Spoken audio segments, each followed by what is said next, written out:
বিসমিল্লাহির রহমানির রহিম। Hello everyone, আসসালামু আলাইকুম। স্বপ্ননূরের সংসারের নতুন আরও একটি ভিডিওতে আপনাদের সবাইকে ওয়েলকাম করছি। আমি আছি আপনাদের সবার মাঝে নূর। কেমন আছেন আপনারা সবাই? নিশ্চয়ই ভালো আছেন। আমরা আলহামদুলিল্লাহ ভালো আছি। আমার আজকের ভিডিওটি শুরু করেছি আরফানের মাথায় তেল দেওয়া থেকে। আশা করছি পুরো ভিডিও আপনাদের ভালো লাগবে।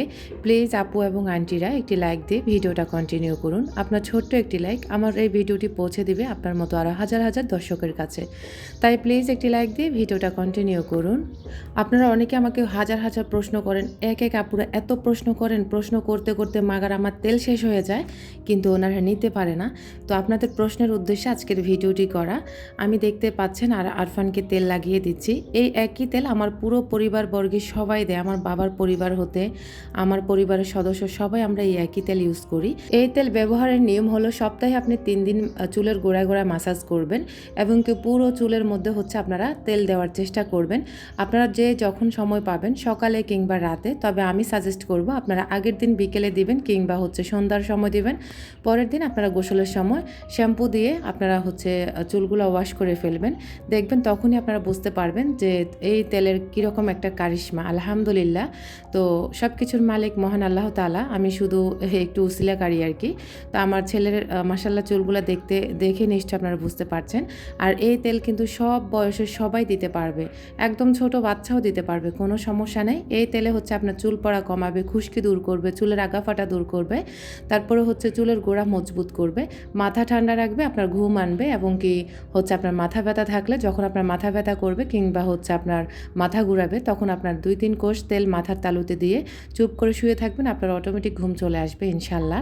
তো আমি আসলে এগুলোর দিক দিয়ে অনেক অনেক স্যাটিসফাইড, কারণ আমার পুরো পরিবার এরকম একটা উপকার পেয়েছে, যার কারণে আমি আপনাদের সাথে শেয়ার করে ফেলেছি। তো তেলের জন্য ডিটেলস আপনারা যদি জানতে হয় আরও হচ্ছে আপনারা আমাকে নক করবেন, আমি জানিয়ে দেব। এখন চলুন আপনাদের সাথে শেয়ার করি। আমার অল্প কয়েকটা বেডশিট এসেছে, মাত্র অল্প কয়েকটা, কারণ হচ্ছে আপনার এই ডিজাইনগুলো যে এত পছন্দ করেন, কিন্তু আমি তো দিতে পারিনি, কারণ আপনারা সবাই জানেন আমার পুঁজিটা খুবই কম। যখন আমার পুঁজি থাকে তখন আমি বেডশিট পাই না, আর যখন আমার পুঁজিটা অন্য কাজে মানে ইনভেস্ট করে ফেলি, তখন হচ্ছে ওই হচ্ছে মানে বেডশিট পাওয়া যায় আর কি। তো যাই হোক, এখন চলুন আপনাদের সাথে শেয়ার করি। এটা হচ্ছে মাঝখানে যে প্রিন্টের কাপড়টা দেখতে পাচ্ছেন, এটা হচ্ছে অরিজিনাল হোমটেক্সের। আর সাইডে যে কাপড়গুলো আপনারা দেখতে পাচ্ছেন, এগুলো হচ্ছে শাটিন কাপড়ের ভিতরে গার্মেন্টস কটন আর কি। তবে এগুলো খুবই হাই কোয়ালিটির, কেউ আবার একদম লো কোয়ালিটির মনে করবেন না। আর মাঝখানে হচ্ছে মাঝখানে ওই হোমটেক্সের ডিজাইনটা দেওয়া, হোমটেক্সের প্রিন্টের ডিজাইনটা দেওয়া, আর সাথে হচ্ছে লেস করা। এটা সুন্দর একটা ডিজাইন। আর এটার মাথার বালিশের কাভারটা আপনাদেরকে দেখিয়ে দিলাম। এই মাথার বালিশের কাভারের মতো হচ্ছে আপনারা পুরো বেডশিট আপনারা পেয়ে যাবেন। নীলপাতা যে ডিজাইনারটা আপনাদেরকে এখন দেখাচ্ছি, এটা কিন্তু স্টক আউট হয়ে গেছে। আমার পরিচিত যেসব আপুরা রেগুলার আমার থেকে নেন, তারা কিন্তু আমার সাথে যোগাযোগ করে রাখেন যে যখনই বেডশিট আসবে তাদেরকে যেন আগে ছবি পাঠানো হয়।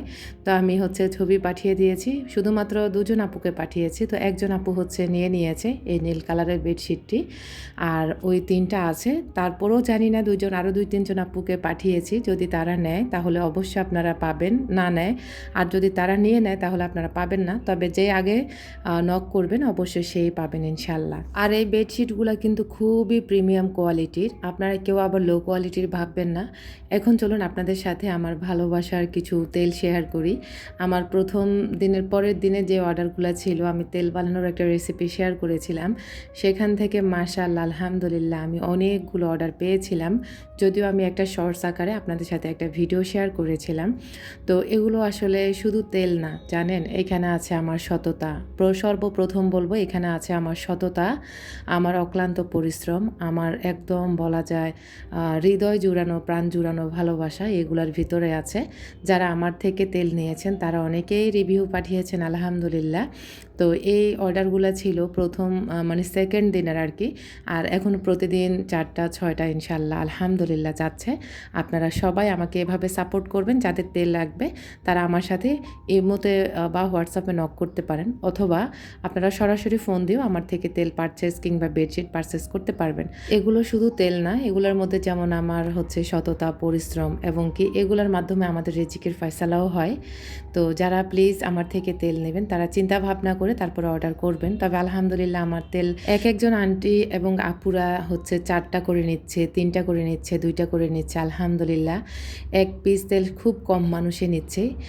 এর আগে যে তেলগুলা বানিয়েছিলাম তখন আমার প্রথম যে কাস্টমার আন্টিটা সে হচ্ছে 4 বোতল নিয়েছে, গতকালকে আবারও 4 বোতল নিয়েছে। আলহামদুলিল্লাহ এই মানুষগুলো আছে বলে আমরা বিজনেসটা অনলাইনে সবাই করতে পারছি।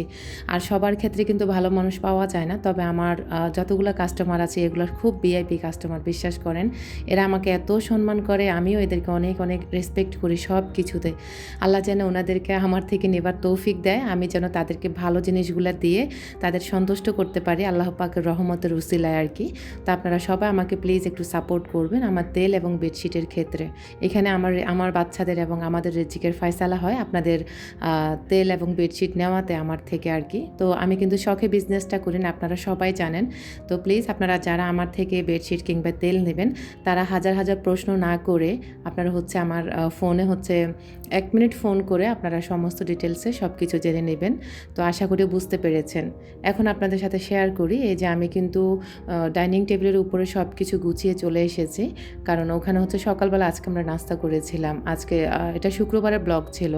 তো শুক্রবার মানে হচ্ছে ব্যস্ততায় কাটানো একটা দিন। আর শুক্রবারে কিন্তু আমার হাজব্যান্ড আমাকে নিজে থেকে ছুটি দেয় যে শুক্রবারে যেন আমি নাস্তা না বানাই আর কি। তবে আবার প্রত্যেক শুক্রবারে ছুটি দেয় না, যেদিন তার ভালো লাগে সেদিন বলে যে আজকে তুমি নাস্তা বানাতে হবে না, আজকে আমি বাইরে থেকে নিয়ে আসবো। তো যাই হোক, আর শুক্রবারে আসলে সবাই চায় একটু আলসেমি করে কাটাতে, কারণ হচ্ছে মনে করেন সারা একটা সপ্তাহে হচ্ছে বাচ্চাদের নিয়ে দৌড়াদৌড়ি করতে হয়। তো শুক্রবার আসলে একটু নিজেকে রেস্ট দেওয়া যায় আর কি। তো যাই হোক, এখন চলুন আপনাদের সাথে শেয়ার করি। শুক্রবার হলেও কিন্তু রেস্ট নেই। আমরা যারা ব্লগিং করি কিংবা হচ্ছে ব্যস্ত সময় পার করি, আমাদের অনেক অনেক কাজ থাকে। একা হাতে সব কিছু সামলানোটা আসলে এটা একটা চ্যালেঞ্জিংয়ের ব্যাপার। তো আমি বলবো ধৈর্য এবং পরিশ্রম সততার সাথে যদি সব কিছু করতে থাকেন তাহলে আল্লাহ পাক ইনশাল্লাহ আপনার জন্য সব কিছু সহজ করে দেবেন ইনশাল্লাহ। তো আমি আজকে শেয়ার করেছি দৈনন্দিন জীবনে আমি আমার কাজগুলো যেভাবে গুছিয়ে করি প্রতিনিয়ত, বিজনেস এবং বাচ্চা সব কিছু একা হাতে সামলাচ্ছি মাশাআল্লাহ আলহামদুলিল্লাহ। আমার প্রিয় প্রিয় মানুষগুলো আমাকে সাপোর্ট দেয় বলে হচ্ছে এখন আমি ইউটিউবে টিকে আছি। তো আপনারা যখন ফোন করেন যে আপু আপনার ভিডিওগুলো খুবই ন্যাচারাল হয় এবং কি কোনো ধরনের শো অফ নেই, খুবই একদম বলা যায় আমার প্রাণটা ভরে যায় আপনাদের এত সুন্দর সুন্দর প্রশংসাগুলো পেলে। তো আমার ভিডিওতে সত্যি কোনো শো অফের কিছু নেই। আমার লাইফ আমার যেমন ঠিক তেমনই আপনাদের সাথে আমি প্রেজেন্ট হই। তবে আমার কাছে শো অফের ভিডিও ব্যক্তিগতভাবে আমি নিজেও খুব অপছন্দ করি, কারণ শো অফ মানে আরেকজনের সংসার ধ্বংস করা, আরেকজনের মন মানসিকতা নষ্ট করা। আমাদের সমাজে এমন কিছু নারী আছেন যারা কিনা অন্যের ঝলমলে জীবন দেখে নিজেকে খুব ছোট মনে করে, সেই সাথে কিন্তু তারা অনেক হিংসা করে এবং কি তারা তাদের এবার হচ্ছে হাজব্যান্ডের সাথে এগুলা নিয়ে মানে কি বলবো একরকম বলা যায় যুদ্ধ শুরু করে দেয়। অন্যের ঝলমলে জীবন দেখে আপনারা আসলে ছোট হবেন না, এগুলা থেকে বিরত থাকবেন, কারণ মানুষ অনলাইনে তার সেরা মুহূর্তগুলো শেয়ার করে। দেখবেন খুব কম মানুষ কিন্তু তার রিয়েল লাইফটা ভিডিওতে তুলে ধরে, কারণ তারা চায় বড় হতে, সমাজের কাছে তাদেরকে মানুষ অনেক অনেক বড় ভাববে, অনেক কোটিপতি শিল্পপতি ভাববে। তো দিন শেষে কিন্তু আমাদেরকে একটা জায়গায় চলেই যেতে হবে, সেটা হচ্ছে কবরস্থান। তো কবরস্থানে গিয়ে একবার দাঁড়াবেন, দেখবেন কত এমপি মন্ত্রী বলেন, কত মিলিয়নার বিলিয়নার এই মাটির সাথে মিশে গেছে। তো এত শো অফ না করে আমাদের লাইফটা যেমন, সকল ব্লগারদের প্রতি আমার অনুরোধ রইল আমাদের লাইফটা যেমন ঠিক তেমনই শেয়ার করব, যাতে করে আমাদের সাধারণ পাবলিকগুলো একটু হলেও আমাদের ভিডিওগুলো দেখে তারা অনুপ্রাণিত হয় যে তারাও হচ্ছে জীবনে কিছু করতে পারে কিংবা ভালো কিছু তারা শিখতে পারে। তো এটা সমস্ত ব্লগারের জন্য আমার অনুরোধ রইল, আমার লাইফটা যেমন আমি ঠিক তেমনই আপনাদের সাথে শেয়ার করি। তবে আসলে কে আমাকে কি ভাবলেন না ভাবলেন সেখানে আমার কিচ্ছু যায় আসে না, বিশ্বাস করেন, কারণ আমি অতি নগণ্য একজন মানুষ, আজ আছি তো দুনিয়াতে কাল নেই। তো আমার এত শখের আমার মনে হয় প্রয়োজন নাই। তবে প্রয়োজনীয় যে জিনিসগুলো যেগুলো ছাড়া আমার সংসার চলবে না বা আমি কাজে আটকে যাব, ওগুলো অবশ্যই আমি ব্যবহার করতে হবে আমাকে। তবে যে আমি শখের জন্য ব্যবহার করছি তা কিন্তু নয়।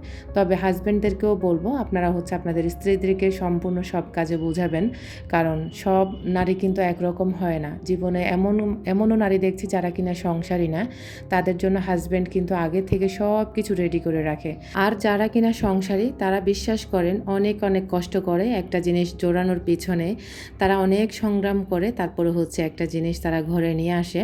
তো আমারও সেম অবস্থা, আমি কিন্তু অনেক কষ্ট করে অনেক ধৈর্য এবং সততার সাথে কিন্তু এই পর্যন্ত এসেছি। হাজব্যান্ডের সাথে কখনোই কোনো কিছু নিয়ে বলা যায় ঝগড়া করেই নি, এক কথায় বলা যায় ঝগড়া করিনি বলে হচ্ছে দাম্পত্য জীবনে এত ভালো আছে আলহামদুলিল্লাহ। আপনারা সবাই আমাদের জন্য দোয়া করবেন, আগামী পথ চলাতে যেন আমরা এরকম দুজনকে বুঝতে পারি, যেন হচ্ছে আমাদের আগামীতে যেন আমাদের সংসার জীবনটা এরকম ভালো এবং সুন্দর থাকে আর কি। তো আপনারা সবাই দোয়া করবেন। অনলাইনে আসলে বেস্ট মোমেন্ট শেয়ার করার প্রয়োজন নাই, আর তাছাড়া দেখা গেছে শেয়ার করলেও অনেকের নজর লাগে হাজব্যান্ড ওয়াইফের সম্পর্কের ভিতরে, এটা কিন্তু ঠিক কথা। তো তারপরেও আমি কিন্তু আমার রিয়েল লাইফটা তুলে ধরি। তো বদনজর আসলে সত্যি, অবশ্যই সত্যি, এটা আমি বিশ্বাস করি। তো তারপরেও আমি আমার ক্ষেত্রে যা হয় সেটাই আপনাদের সাথে তুলে ধরি আর কি। তবে আমি আমার হাজব্যান্ডের সাথে কখনোই কোনো কিছু নিয়ে ঝগড়া করিনি। তবে হ্যাঁ, আমরা মানুষ তো, আমাদের রক্ত মাংস গড়া আমরা মানুষ তো, আমাদেরও হচ্ছে একটা মন আছে। তবে যেটা হয়তো বা অনেক সময় অনেক খারাপ লাগারই কথা, মাঝে মাঝে খুব কষ্টও পাই, অনেক সময় কান্নাও করি।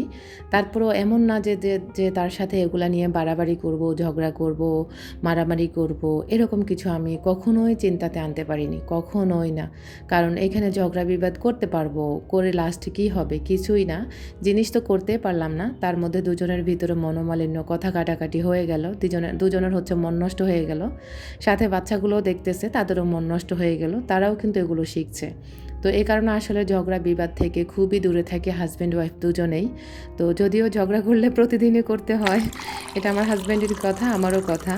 তো আসলে ঝগড়া থেকে বিরত থাকি। তো সবাই আমাদের জন্য দোয়া করবেন, এভাবে যেন আল্লাহ আমাদেরকে সুখী করেন আগামী পথ চলাতে, আর আগামী যতদিন আল্লাহ বাছায় রাখেন এই দুনিয়াতে, যেন এভাবে শান্তি সুশৃঙ্খলতা বজায় রেখে যেন আমরা সংসার জীবনে হ্যাপি হতে পারি। আলহামদুলিল্লাহ, আপনারা সবাই দোয়া করবেন। আমিও সবার জন্য দোয়া করি, আল্লাহ সকল স্বামী স্ত্রীকে আল্লাহ পৃথিবীর বুকে ভালো রাখুক, সম্পর্ক সুন্দর রাখুক, সারা জীবন একে অপরের উপর বিশ্বাস ভালোবাসা নিয়ে যেন আজীবন বেঁচে থাকতে পারে। এই দোয়াটুকু আমি সবার জন্য করি, আমিন। আপনাদের সাথে গল্প করতে গেলে আসলে কাজ রিলেটেড কোনো কথাই বলা হয় না। তো আমি আসলে কি কাজ করেছি অবশ্যই দেখে বুঝতে পেরেছেন। তো আমার আসলে বেডরুমগুলো যা আছে তা, আজকে কিন্তু এই বেডরুমের যে তোশকটা আছে ওইটা হচ্ছে আজকে রোদে দিয়েছি। কারণ হচ্ছে অনেক দিন এটাকে রোদে দেওয়া হয় না। তো আপনারা অনেকেই বলেন যে আমি এই রুমের জন্য একটা খাটের ব্যবস্থা করতাম। তবে ইনশাআল্লাহ আমার খাটের আল্লাহ যখন হুকুম করবে তখনই হবে। তার আগে আমি চাইলেও আমি এখানে খাট বানাতে পারবো না বা করতে পারবো না আর কি। তো সবাই দোয়া করবেন যেন আমি খুব তাড়াতাড়ি একটা খাট কিনতে পারি। তো যাই হোক, এখন চলে এসেছি কিচেনে। এখানে আজকে একটা ব্রয়লার মুরগি এনেছিল আমার হাজব্যান্ডে, রাতে এনেছিল। তো আমি হচ্ছে অফ ক্যামেরাতে কেটে বেছে পরিষ্কার করে নিয়েছি। জানেনই তো শুক্রবার মানে হচ্ছে ব্যস্ততায় ভরা একটা দিন। তো এই দিনে কিন্তু এত কিছু একা হাতে সামলানোটা বেশ টাফ ছিল। তবে যদিও অনেক কাজ করেছি মাশাআল্লাহ, তবে আমি ক্যামেরাতে এগুলো কোনো কিছুই ধারণ করিনি, কারণ আমার খুব তাড়া ছিল, দুপুরে নামাজ আছে, আবার হচ্ছে আমার হাজব্যান্ডও দুপুরে খেতে আসবে। তো এই কারণে আমি আজকে তেমন একটা কাজের ভিডিও করিনি, অনেক ডিপ ক্লিন করে কাজ করেছি। আসলে ইদানিং আমার মুখে এত জড়তা চলে আসছে, জানি না কেন হয়। তো এখানে হচ্ছে ব্রয়লার মুরগি যেহেতু একটু বাজে স্মেল লাগতেছে মনে হয়। তো আমি একটা লেবু কেটে দিয়ে ভালো করে রস মেখে আমি হচ্ছে প্রায় 10 মিনিটের মতো রেখে তারপরে আবার ভালো করে ওয়াশ করে এনে এখন হচ্ছে হলুদের গুঁড়া, মরিচের গুঁড়া, লবণ দিয়ে ভালো করে হচ্ছে ম্যারিনেশন করে আমি রেখে দেব। আবারও বেশ কিছুক্ষণ আমি কাজে ফিরে যাব, কিন্তু আমি কাজ আপনাদের সাথে ভিডিও আকারে শেয়ার করতে পারিনি, তার জন্য আন্তরিকভাবে দুঃখিত। তবে ইনশাআল্লাহ আপনাদের সাথে কাজের ভিডিও শেয়ার করব, যদিও এখন ইদানিং সব কাজের ভিডিওই যাচ্ছে আপনাদের সাথে। তো এগুলো রেস্টে দিয়ে এখন হচ্ছে আমি আবারও হচ্ছে মানে অন্যান্য কাজ করে আবারও ফিরে এসেছি। আর এসে হচ্ছে এখন আমি এগুলাকে তেলের মধ্যে ভালো করে হচ্ছে ফ্রাই করে নেব।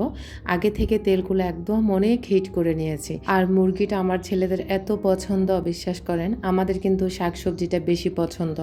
তবে হ্যাঁ, মুরগি যে পছন্দ না এটাও কথা বলবো না, তবে মুরগি আমাদেরও পছন্দ, তবে সবচেয়ে বেশি আমার শাক সবজিটা আর মাছের তরকারিটা আমার বেশি পছন্দ। আমার মতো আমার আরাফেরও কিন্তু সেম, ওর হচ্ছে মানে মাছের তরকারি দিয়েও ভাত খেতে পছন্দ করে। আর আরফান হচ্ছে বেশিরভাগ হচ্ছে মুরগির তরকারি দিয়ে ভাত খেতে পছন্দ করে। আজকের মুরগি রান্নাটা আপনাদের সাথে শেয়ার করিনি, শুধুমাত্র ভাজা পর্যন্ত শেয়ার করেছি। তো নেক্সট কোনো ব্লগে হয়তোবা দেখতে পাবেন। তো আজকের মতো এখানেই বিদায় নেব, দেখা হবে নতুন কোনো ভিডিওতে। আল্লাহ হাফিজ, আসসালামু আলাইকুম।